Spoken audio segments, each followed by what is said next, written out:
Bhagavad Gita is so important.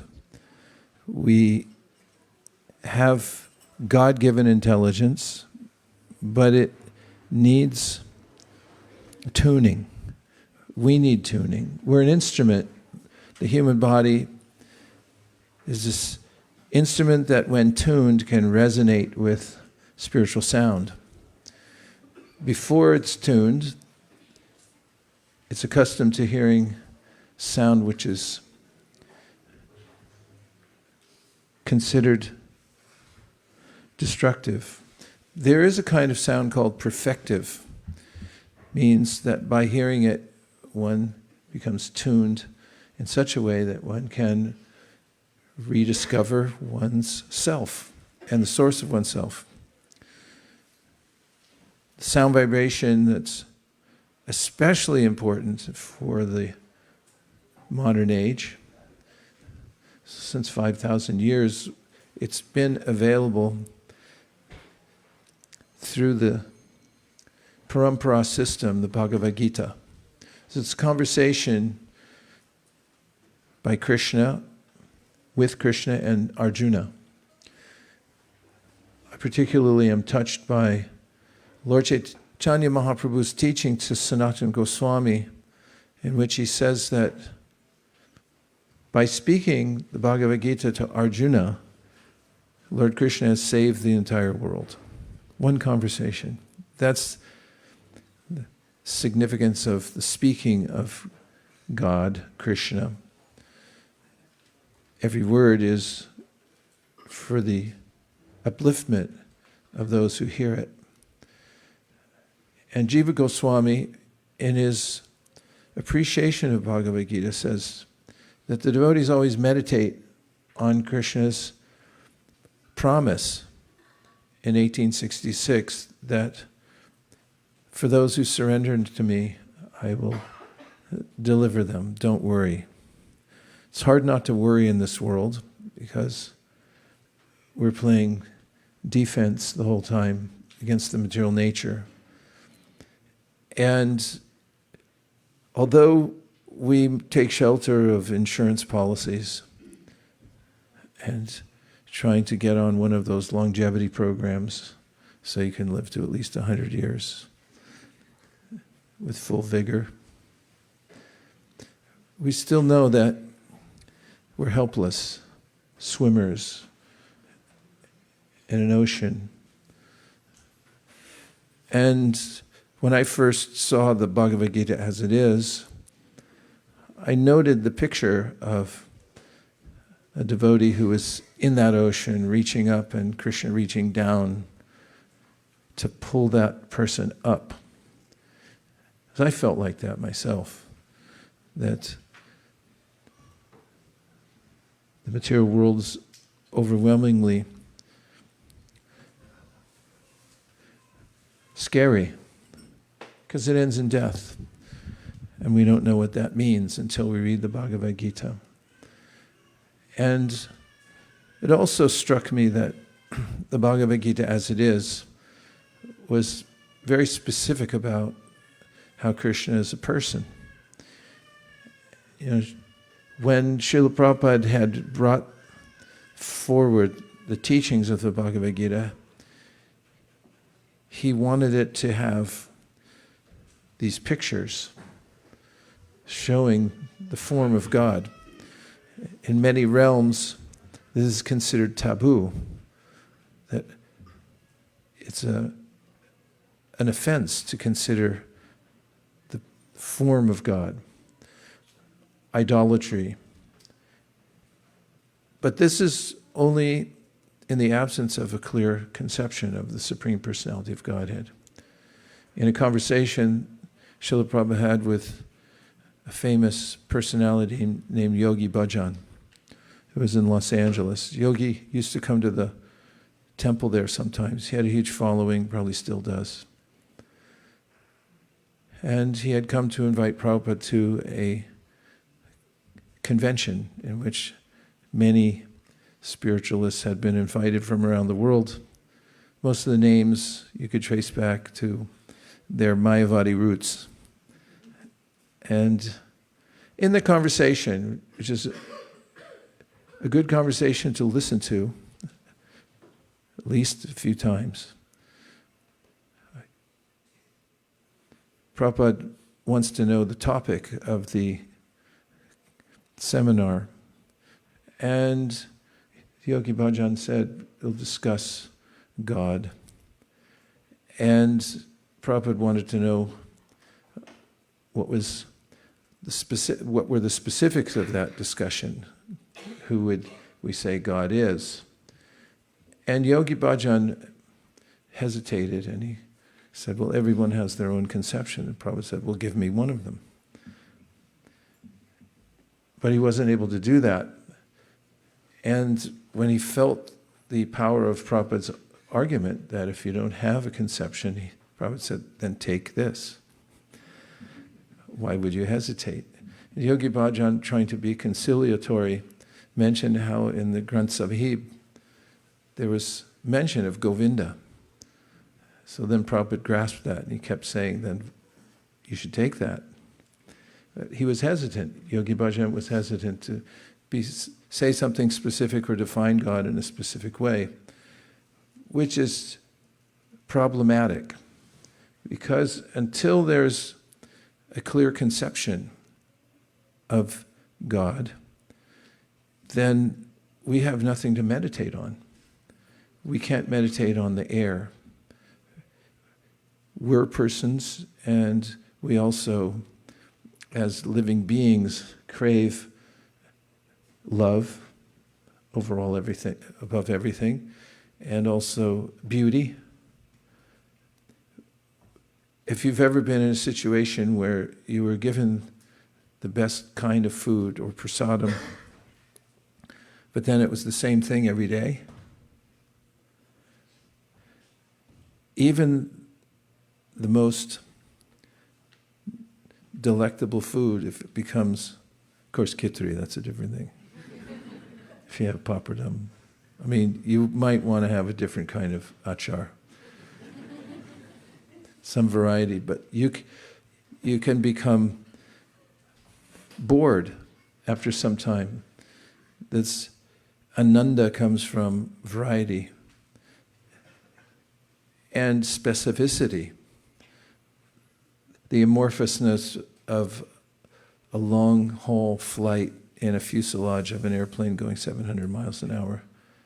Prabhupada noted many times, he said, why do we want to get down? And I remember one time flying from a long distance, and when we were coming into San Francisco, I could see trees and waterways, and the pilot said we're about to touch down on terra firma. And I thought, I just can't wait to get my feet on the ground and see the sunlight and behold the trees and so forth. So that's the nature of the living force, is we want specificity, we want variety, we want love. And that can only be embodied in a person. We can't love the air, we can't love something impersonal. Therefore, so many Bhagavad Gitas in the past had hedged when it came to talking about the personality of Godhead. And they had said, some commentators, that it's not to the person. That's temporary, like everybody else and everything else. Therefore, there's an unborn within the form of Kṛṣṇa that we should worship and think about. However, Prabhupada didn't do that. He presented the Bhagavad Gita straightforwardly and even painted pictures, or had his followers paint pictures, and would label them, this is the Supreme Personality of Godhead. Here's his universal form, here's his two-arm form, here's his four-arm form, and so forth. And that's a great benefit for us. Now, there's a science which is also important in tuning ourselves to understand the form of God, or how he comes to the world in the first place. And in the Bhagavad Gita, Kṛṣṇa says in the 4th chapter, 9th verse, Janma karma cha me divyam evam yo veti tattvata Tyakva deham punarjanma naitimam eti sorjana. And this is in the translation, but it's a question. Is it too warm in here? There's another Sanskrit verse for asking that. And sometimes we think, well, you only hear that verse on Janmashtami. But there's a very important point that Krishna is making in the Bhagavad Gita, and that is about understanding his personality. That he does come into this world personally, but it's not in an ordinary way. It's divyam, or divine. The way in which other living beings take birth in this world is by the force of the material nature. Karmana daiva netrena jantor deho papate striya pravishta udaram punsa reta ganashraya. Kapila Deva explains to his mother in the third canto of the Srimad Bhagavatam that an ordinary living being, although part and parcel of Krishna, same in quality, but because of being small, is subjected to the more powerful energy of the material nature.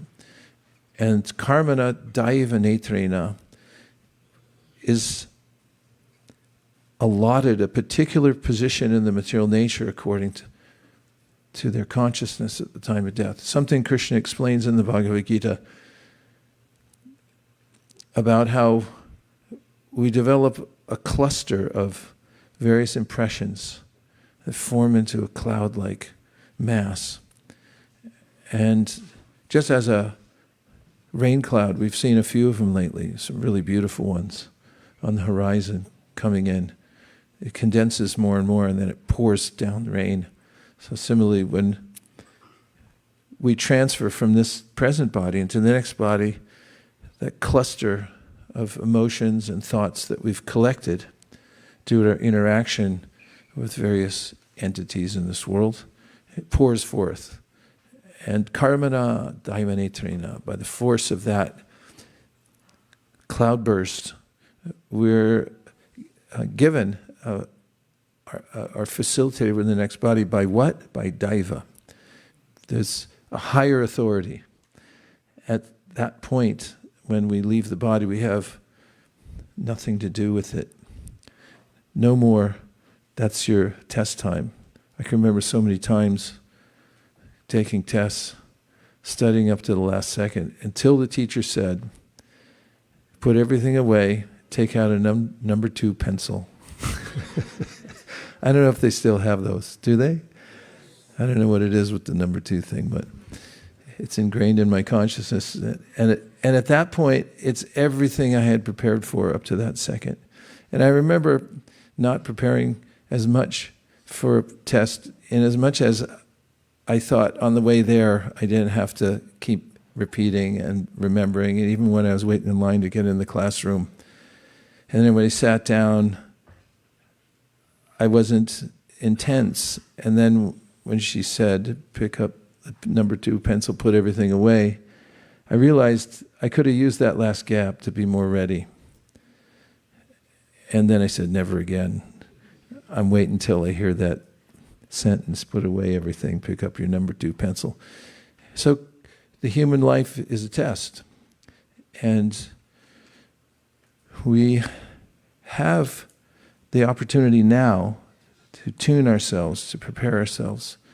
And the way to do that is by first fortifying our intelligence to understand that there is a source of perfect knowledge. To make progress in any discipline, one has to have a self-revealing source of knowledge. Otherwise, we get into what Plato talked about was infinite regress. You can never make progress. Deconstructionism, in the ways of many philosophers who said you can never get anywhere. The word skeptical comes from a group of people, Greeks, called the skeptics, who in the matter of epistemology said you really can't come to know anything. There's a whole school of thought like that. But since we're rational, and that there's a rational process to come to understand that there is a source of knowledge and we have to accept it, and Bhagavad Gita is that perfect source of knowledge. It's self-revealing. When we read Bhagavad Gita, Krishna is speaking directly to us. And he gives this statement that if you understand my birth and activities, then you'll also become transcendental to the force of material nature. So much so that you'll be exempted from this daiva force that makes you take another physical body in this material world, which is suffering. It's great suffering for the soul to be entrapped here. So that brings us to the next verse, which says, in which Krishna says at 4:10, Vitaraga bhayakrodha manmaya mamupashrita bahavo jnana tapasa putamad bhavamagataha. And in this verse, we hear the phrase jnana tapasa. This means the austerity that one takes to try to figure out how it is that Krishna takes birth in this material world and how it's transcendental. This is according to our previous acharyas who are analyzing this verse. Jnana tapasa, to apply your intelligence to understand the utterances of the sages and of the original Shruti and the Smriti. This is called jnana tapasa. Take that austerity to understand. And they say also that from that endeavor to understand Krishna and how he takes birth and is not subjected to the forces of material nature like ordinary living beings, and how his activities are transcendental, then one becomes free from raga, unnatural, irrational attachment to the temporary world, bhaya, fear of one's personhood and relationships with God, and krodha, frustration because of various incomplete philosophies which don't bring one to Vedanta, or a conclusion of knowledge. But our acharyas also say something very interesting about Vitaraga Bhaya Krodha, which is that when one is engaged in jnana tapasa, trying to understand Krishna, and is also engaged in service, then they're not attached to those who have speculative ideas about the purpose of life. He says they also don't become angry at them. They're detached from them. They know that people who don't have access to Bhagavad Gita and so forth may start a YouTube channel. I mean, everyone has one, practically, in the world, and give their own opinion. But Vita, Raga, Bhaya, Krodha, the devotee's not affected by all these speculations, nor are they afraid of the onslaught of ignorance in the material world, because they have fortified their intelligence by hearing from the Guru Parampara and the Shastra. And this is the jnana tapasa. This is one of the explanations that our acharyas, Baladev Vidyabhusan and Vishwanath Chakravarti Thakur, give about the meaning of that verse. And so we're in an ideal situation that we have the opportunity to see the form of Krishna, and also to hear the Bhagavad Gita as it is. And oftentimes, I would say more than often, I would say there's a perpetual complaint that I myself have, and I hear coming from everybody in the world that I meet, and that is that it's hard. This material world is difficult. But it doesn't have to be, because Bhagavad Gita has potencies. The topics which explain how Krishna is not part of this world, about how he's divine, have potencies, the likes of which lift us out of the suffering of this material world and bring us to the same position as Krishna is in, just by hearing. In the Srimad Bhagavatam, we're advised to, therefore, dedicate our activities to hearing about Krishna and to use our intelligence to understand how it is that he's the Supreme Personality of Godhead, and how it is that the origin of everything is a person. That's what the intelligence is meant for. So we have to use our intelligence for that purpose. And in the Sri Caitanya-caritāmṛta, Krishnadas Kaviraj Goswami gives this admonition, Siddhanta Bala Chitana Akara Alash, Iha Hoite Krishna Lage Sudrid Manash, that you should be alacritous in understanding Krishna. And he also said, I gave the positive side, I'll tell you the more pressing side of what he said. He said, don't be lazy. And then afterwards complain that my life's messed up. Because you have to do your due diligence. That's the other part of being a human being. Human beings are generally asked to do their due diligence just to get a job. Don't you have to do some due diligence to get a job? Yeah, only kindergarten, 1 through 6, then junior high school, then high school, then you got to do undergraduate, then nowadays lots of graduate work. What to speak of then looking for a job. And then the hard part comes, is keeping it. I mean, that's a lot of due diligence for one little spark of the Supreme here in this material world. So the Bhagavad Gita says, do your due diligence here in trying to understand the divinity of God, try to understand his personality and how he's a person. And what's more, the more one engages one's intelligence in trying to understand Krishna, and also hearing about Krishna, the nested stories of the Bhagavatam, story within story, can grab your imagination and intelligence, and it's infused with philosophical points that astound our minds and intelligences, because at intervals we'll think, how did they know me so well? In fact, this book, Bhagavatam, knows me better than I know myself.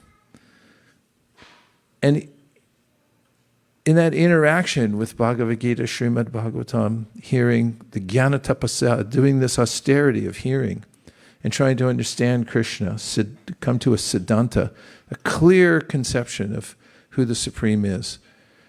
And there's no dearth of knowledge. We have not just the Shastras themselves, but we have explanations of the Shastras that tie up all the loose ends.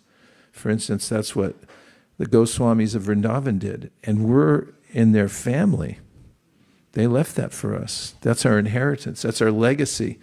Jiva Goswami particularly tells about how it's possible to understand transcendental knowledge. He gives the tattva sandarbha and then the Bhagavat Sandarbha, the Bhakti Sandarbha, the Paramatma Sandarbha, the Priti Sandarbha, all of which describe categorically how we can love the Supreme Personality of Godhead and how there's 3 steps to doing that. Sambandha, abhideya, means sambandha means understanding our relationship, which you can do. And then there's abhideya, which is how to practice. And then prayojana, which means you'll come to the perfection of that. And therefore, it's important for those who wish to not miss the boat to take full advantage of hearing about Krishna, trying to understand him. Bhagavatam, Shukadeva Goswami says, Vikriditam vraja vadurbira, idam cha Vishnu shradhanvito nashrindayad atavarna yedya, bhaktim param bhagavati pratilavyakamam hridrogam ashva pahinot yacharin adhira.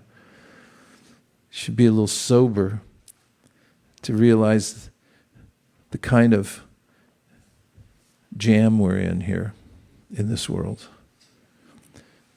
He says that the sound vibration of the Srimad Bhagavatam is full of potencies. I like that. I says, everyone's looking for some potency. Like, people take a drug because, like, what's it going to do? They want to know, right? And if it has a profound effect on you, then it becomes a bestseller. Or certain kinds of music, if it has some effect on you, then we want some effect from the environment, from our interactions with the world. But the greatest of all interactions is with Krishna, and that's accessible, amazingly accessible. And that is, Vikriditam vrajavadur idam cha Vishnu shradhanvito nashrindayad. If you have a little context about how the world works, there's a material energy and a spiritual energy. And when you're in the material energy, you suffer. And when you're able to contact the spiritual energy, then you're in luck. Who wouldn't want that? And so it says, if you have shradhanvito nashrindayad atavarna yedya, then apply yourself to hearing. Because the topic itself has the potency. It's like there's an active ingredient in a mint. What is it? That's right. And if you get a mint that doesn't have any mint left in it, it's very disappointing. That's the material world. It's all, the mint's all gone. It looks like a mint, but you don't get any. It's like I heard something about soda. You know, soda's really popular, right? Yes. It's very popular. People drink billions of gallons of it every day. But I heard an interview with somebody who was in the inside of the industry, and they saying the reason they like it is because of the fizz. Try drinking, well, I mean, don't do this really, but I see in India Fanta, orange Fanta. That's a thing, right? Yeah. Hansapriya taught me about that years ago.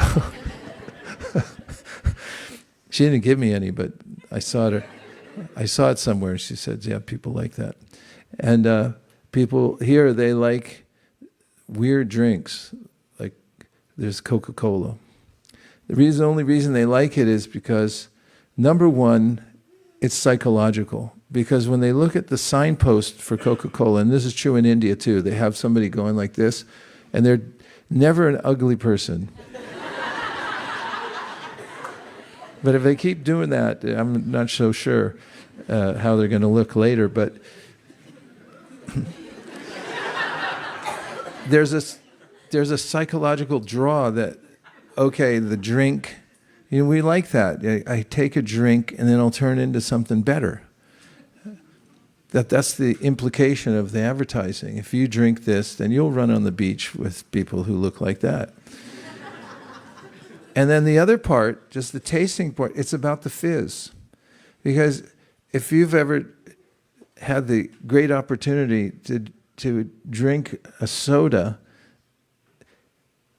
after the fizz is gone, the cap was undone, it sat there for a few days, and then you drink the soda, like, I can't get any bhav out of this. So we want something that uplifts us.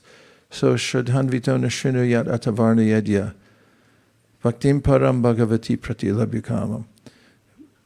The only direction we can go in where we can get what we're after, that exhilarating taste that we're looking for in all the wrong places, it comes from the Bhagavad Gita and the Srimad Bhagavatam, and especially hearing about the personality of Godhead. This was the point that Narada made to Srila Vyasadeva after Vyasa had worked very hard to compile many literatures about Karma Kanda, Jnana Kanda, and even the Upasana Kanda.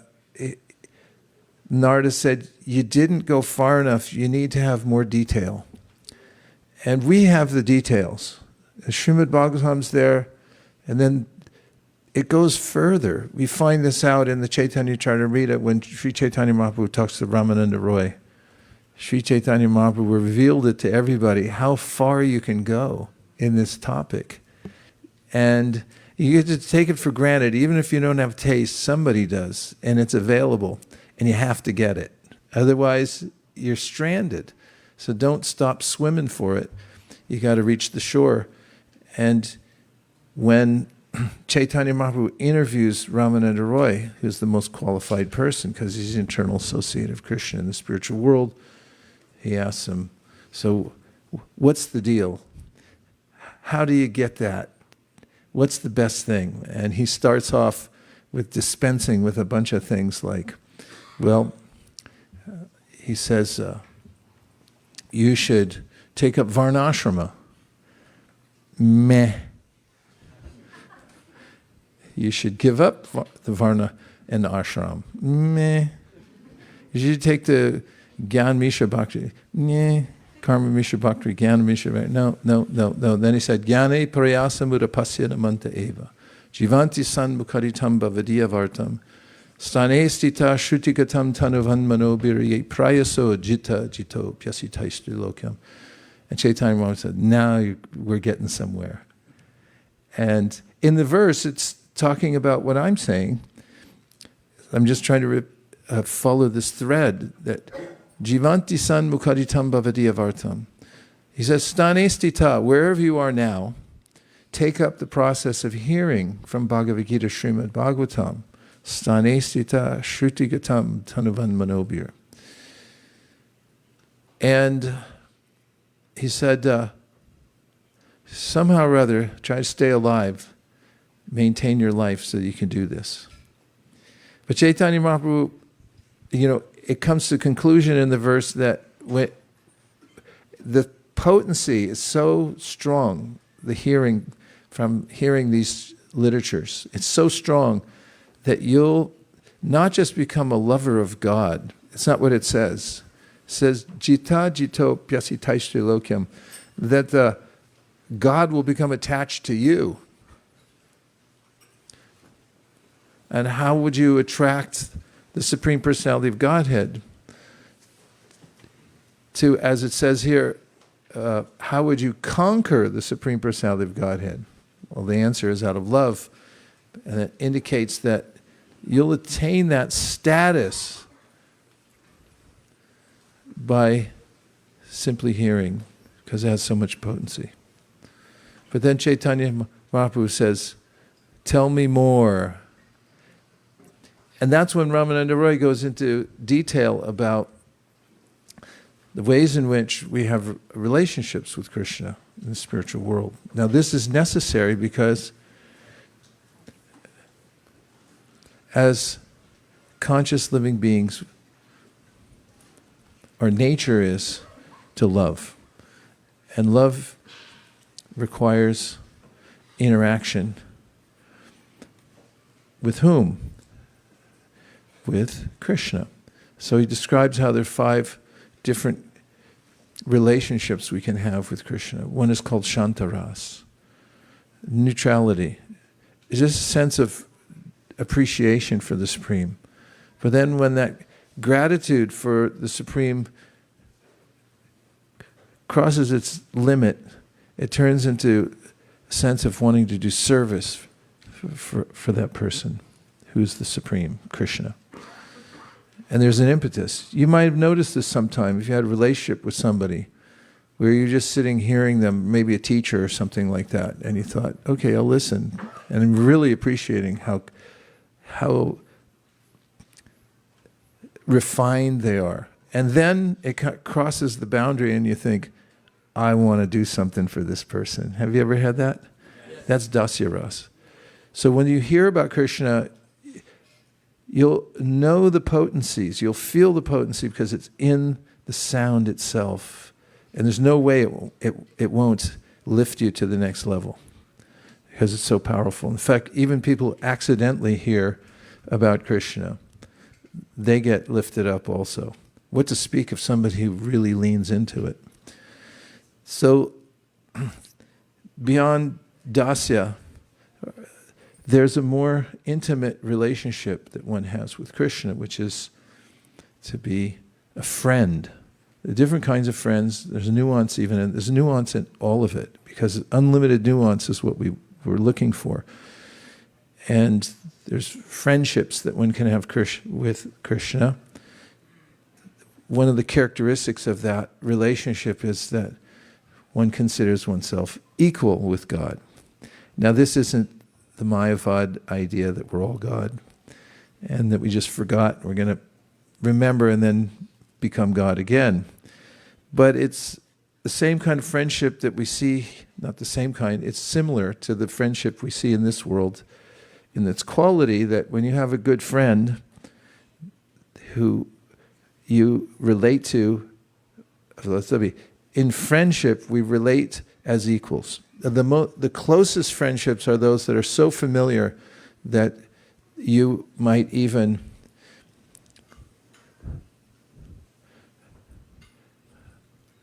berate that person in a loving way, and they would think that was a loving exchange. Like you can imagine that now, because I'm sure you have a friend and he's like, you idiot. And you're like, leave me alone. You're the idiot. Those kinds of exchanges where we feel that we are equal to the person. No guards are there are no guardrails. It's so close. You know, if you sit next to the person, you bump into them. If you get on a plane, I hate it. It gets. I'm always watching the people coming on. It's like, don't let that guy sit here because he's got big, huge, hairy arms, and next thing I'm going to be sitting there. And he's, it's like, I touched him. That's horrible. But when you're with your best friend, you're hanging out. You've got your, look at Krishna and Balaram. And friendship means familiarity. Then there's another element that comes in parenthood. This conception is not so common. It's in the culture of Vaishnavism and in the Shastras describing how one wants to do more for God, more service, and be nurturing towards Him. So all of the previous elements of appreciation, awe, and then feeling one wants to do service, and then being a friend, and then when one takes on a parental role, all of the others are included in that. It's like parents. They're friends with their kids, right? Say yes. Yeah. And also you serve them. I mean, who does more service than a mother? From the very time that the child is growing within the womb, she's thinking, I'm eating for two, and then there's the child's born, and then they're inseparable. And the service goes on for how many years? Still going, right? I remember. Yeah, I mean, my parents, they passed in their 90s, and they never stopped worrying about their kids and thinking how to take care of them on holidays or buy a basket of persimmons or whatever, it was. It's always there. That relationship we can have with Krishna. And then there's this Madhura Ras, which contains all the other ones.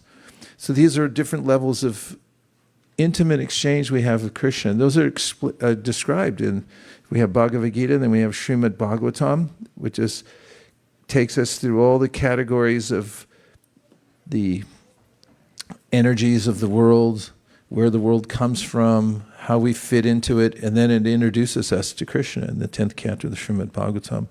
And we have Caitanya-caritāmṛta, where all those levels of connection or non-connection with the material world and our connection with Krishna are explained in much more detail. And even after that, we have Vidagdha Madhava, Lalita Madhava, Ujjvala Nilamani, and literatures that are so detailed and nuanced about our relationship with Krishna, or the relationship of those who are eternal associates of Krishna in the spiritual world. And by consuming them under guidance of an acharya and great teachers, there's a transformation that takes place within the temporary life of a being who's attached to all the wrong things in this world. Those things slough off by the process of hearing. And then gradually one develops what's the lifeline to the spiritual world is an attraction for it, and an attraction specifically to certain kinds of loving exchanges that Krishna has with his devotees. And then one's transformation is apparent.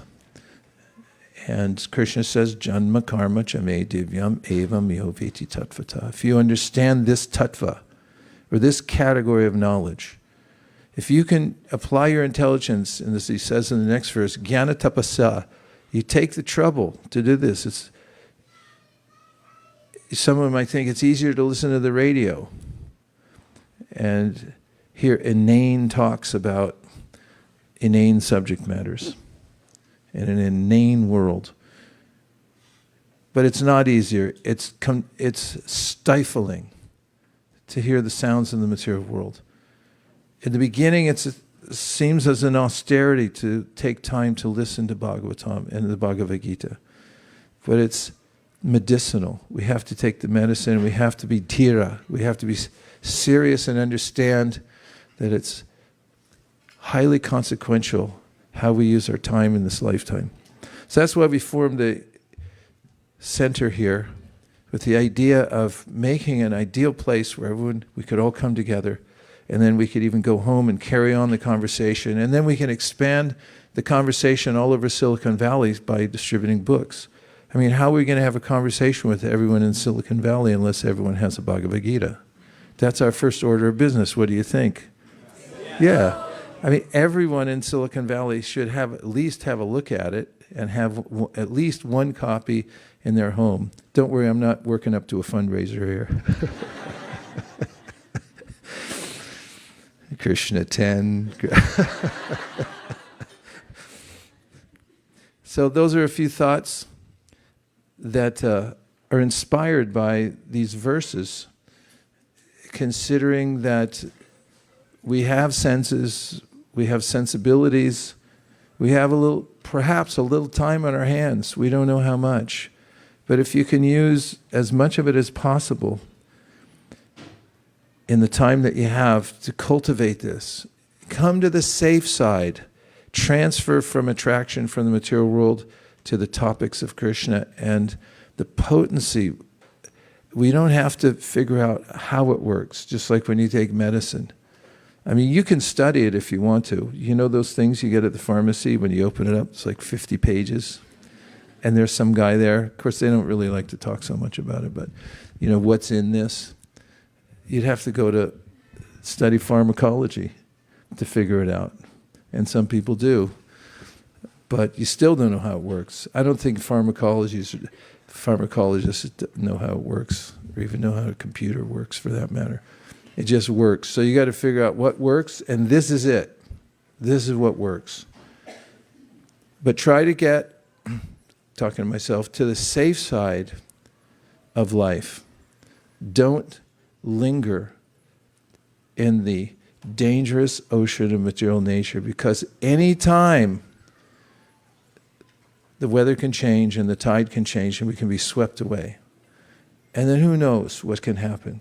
We're in the fold now, and even if you have some doubts, try to take advantage of what the sadhus, the sages have done since time immemorial, and live a life of inquiry about the Supreme and satisfy your intelligence, especially through the Bhagavad Gita. Those are a few thoughts, but over and above that, when we read the Caitanya-caritāmṛta this year in the time of Kartik, we started off, we read the Madhya Lila, Caitanya-caritāmṛta. We didn't have as much time as usual because of circumstances. We had 19 days to finish the whole Madhya Lila. And after 3 days, we figured out we're going to have to increase the time to do it. So we started early in the morning, and then we'd read all day long. There was at least 50 or 60 devotees there during the peak hours of hearing. And no one felt uncomfortable. Every time I'd look out at the audience, I'd see everyone felt satisfied and happy. And so we have to get that going. Everyone should have some plan to hear every day and stay in that flow of hearing and try to understand Kṛṣṇa. Oh, and what was I going to say? In the Caitanya-caritāmṛta, it's apparent that Caitanya Mahāprabhu's main process was chanting Hare Krishna, Sankirtan. He told people all the time when they came to him with problems. They said, somehow or other I was forced to transgress a religious principle, and then everyone's telling me different stuff. One person told me to drink hot ghee and die.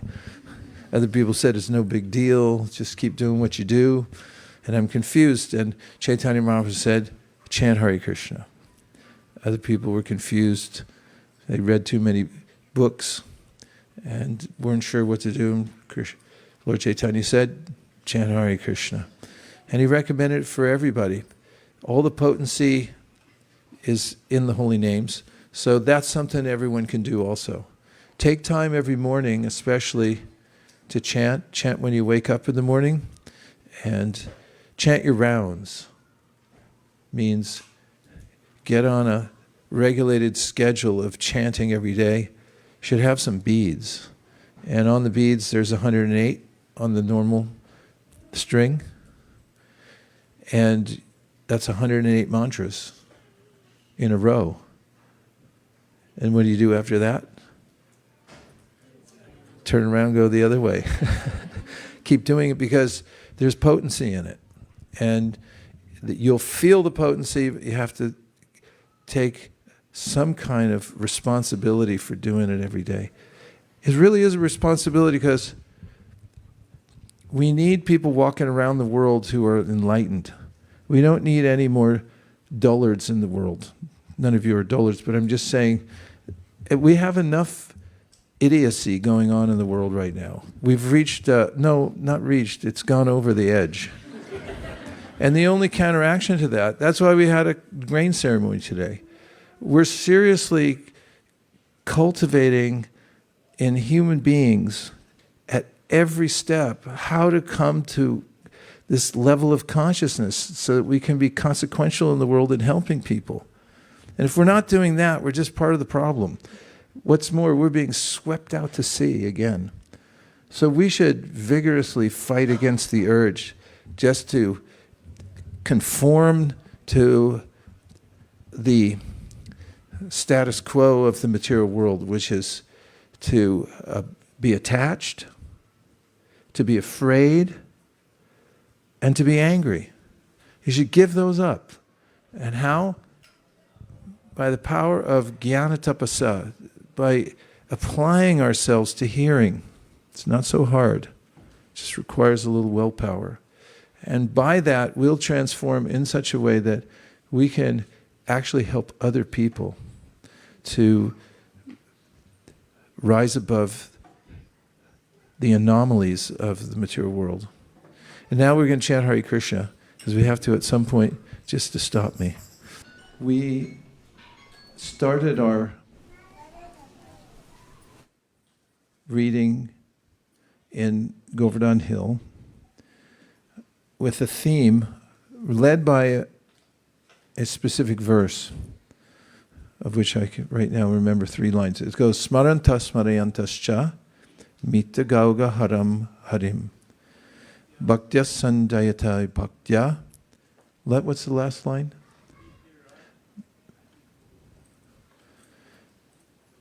Just the first word. Bibhraty utpulakāṁ Tanum. The last line says that you'll experience transcendental symptoms in your body. Tanum means the body. And that means when we interact with the world, we experience various changes in our bodies, our heart palpitations, we can worry about things, we can become affected, and we can become affected by the power of transcendental experiences, interactions. It's one of the noticeable points made in the Caitanya-caritāmṛta. In fact, Lord Caitanya Mahāprabhu experienced extreme changes in his body because of his ecstasy and love of Kṛṣṇa, in reaction to chanting and remembering Kṛṣṇa and so forth. So bibhraty utpulakāṁ Tanum means your hair will stand on end. You'll feel ecstasy in your body. But why? I'm going backwards in the verse. It says bhaktyā sañjātayā bhaktyā means that one kind of bhakti, which is official bhakti, means that you don't really have more than an intellectual understanding of it. Your hair isn't standing on you, and yet you don't feel ecstasy. But as you continue it, then you'll change from that official kind of bhakti into the real life of bhakti. Just like when children grow up, they start to understand a lot of things they didn't understand before. And they couldn't have. They didn't have capacity. So in the beginning we don't have capacity, but bhaktyā sañjātayā bhaktyā, from one kind of bhakti, another kind of bhakti emerges, it awakens, naturally. Now you're getting interested in the first 2 lines? Like, how do we get there, right? It's good going backwards. So then the verse says that mitho ghaugha-haraṁ harim. How do you become purified? Well, when I'm in impure state, I have all these discordant vibrations going on in my chitta, in my consciousness. And it's really hard to get them out. They're really banging around in there, and they're telling me to do, impelling me to do things that are even against my own self-interest. Even my intelligence will say, like, why are you doing this? And the rest of it, I don't know, I can't stop myself. This is the phenomena of being entrapped in material life, being a conditioned soul. But the verse is saying that what's causing us to be in such discord with our self-interest is because of an accumulation of these vibrations, the vibrations in the material world. And those all get cleaned up. It says, mitho ghaugha-haraṁ harim. Oga, aga oga. Try saying that. Yeah. If you say it a few times, people think you're Tarzan or something.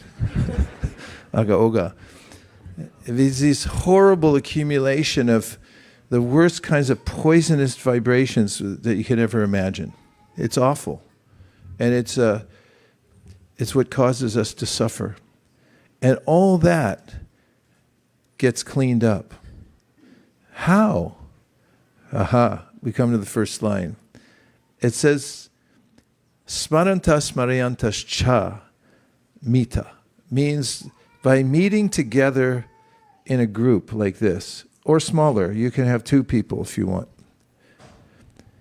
And smarantaḥ, remembering Kṛṣṇa and causing other people to remember Kṛṣṇa. Then, by that meeting,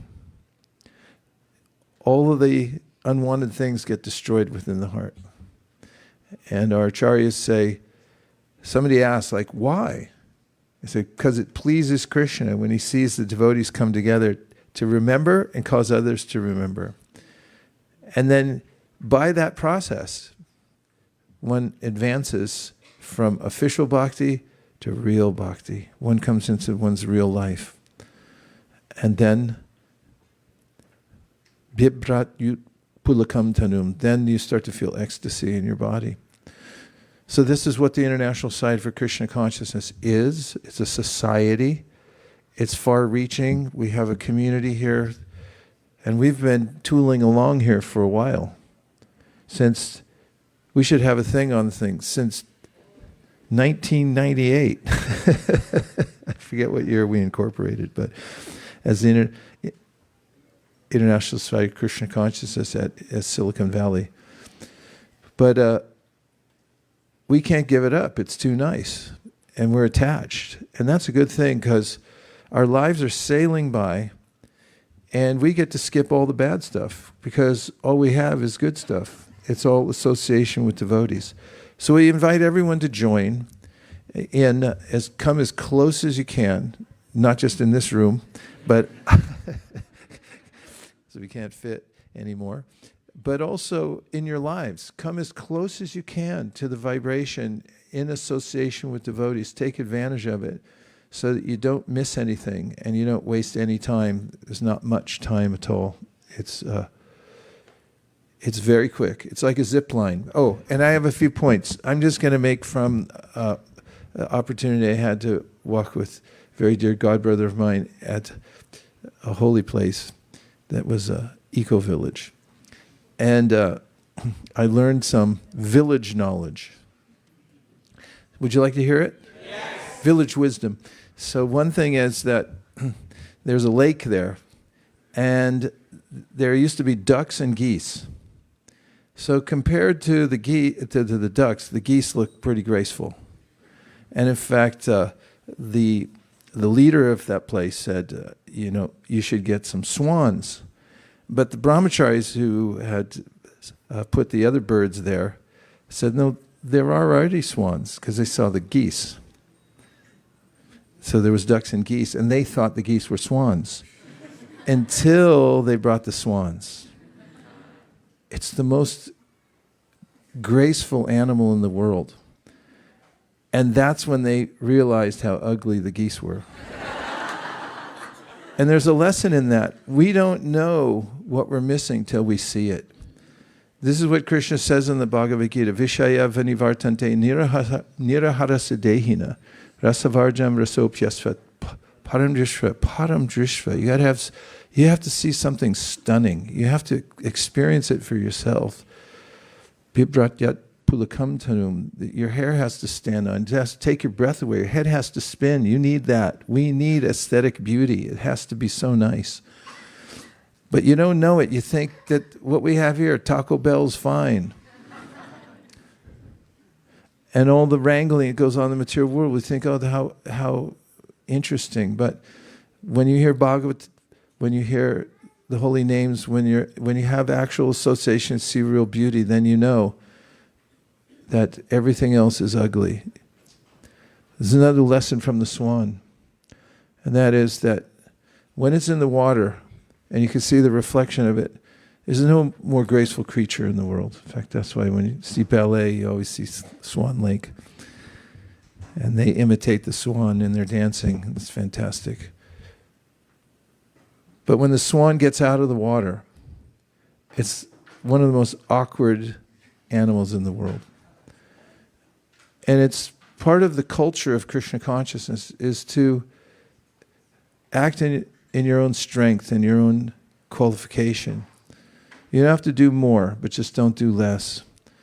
do what you can according to your nature in Krishna consciousness, and you'll be graceful, doing as much as you can do right now, in whatever situation you're in now. Stane stita shrutikātam. Stay in that mode of doing what you can with what you have, and don't do less, and also don't say, because I can't do everything, I won't do anything. And we should, in our community, be nurturing. I have more village wisdom. Should I keep going? Yes. Well, the leader of the organization there said we should have peacocks, because after all, this place is Vrindavan, so where are the peacocks? So they couldn't bring peacocks, but they brought peacock eggs. I thought, what will we do with peacock eggs? But then, amongst the chickens, a mother hen came out when she saw the eggs, and she sat on them. Not only did she sit on the eggs till they hatched, but then she raised those peacocks as her very own offspring and nurtured them. And even now, they see her as mother. And when we come together in a community, we have to do the needful to help to solace the souls of those who come here, our friends, our brethren, everyone who's here. We have to see that everyone's suffering in this material world, and the greatest of yogis are those who have compassion and appreciate the fact that it's a haunting place, this material world, and everyone needs love. And we should love and nurture everyone who comes and try to reach out to as many people as possible. Remember that gesture of the hen who just sat on the eggs and raised them and considered them her own. There's so much disparity in the world, and people, just based on what people's status is in the world or their particular bodies, they discriminate. That's not Vaishnavism. We see everyone as Krishnas, and we do the needful to try to make them feel included in whatever way we can. Do I have more? I do, but it's in my other notebook, and I can't remember the fourth thing. But there's a way in which, just in general, if we're attentive to the practice of hearing and chanting, and we look out into the world, we'll see a lesson in everything. Just as my godbrother who took us around could see Krishna in everything and brought it out to us. So we can always live in Krishna and be happy. Om Tat Sat. And now we have the Hare Krishna dance party. Never miss a chance to dance, because life is short, and the greatest expression is to dance to the sounds of the Lord's name.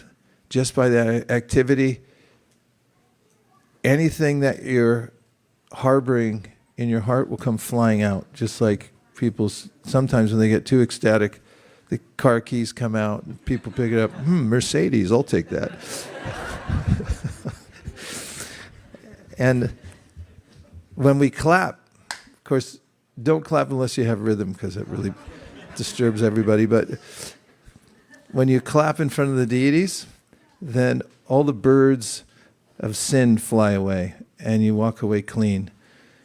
So let's try this experiment. We got this place just for this floor. We didn't care about any other part of this temple. The main reason with this floor, it's a wood floor. I don't like marble floors. You can't dance on them. And so we're going to put away all the coverings, the asanas and this rug, and all the women can stand on this side, men can stand on that side. Unless you're with somebody and you want to stand together, it's okay. It's not a big deal. And we're going to have a Hare Krishna dance party. What do you think? Okay. We'll meet you back here in 2 minutes, and we'll all be ready to go. Hare Krishna. Thank you very much.